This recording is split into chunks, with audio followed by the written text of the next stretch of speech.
This video tutorial I will cover negated method of duration class. Here I have defined a class duration demo. I am running this program in debug mode. Here I have created duration object.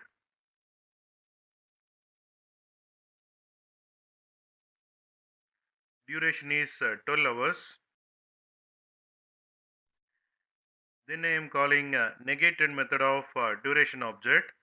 This method negate this duration and returns negated duration.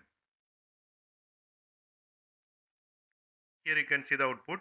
You can see it negated the duration value minus 12 hours.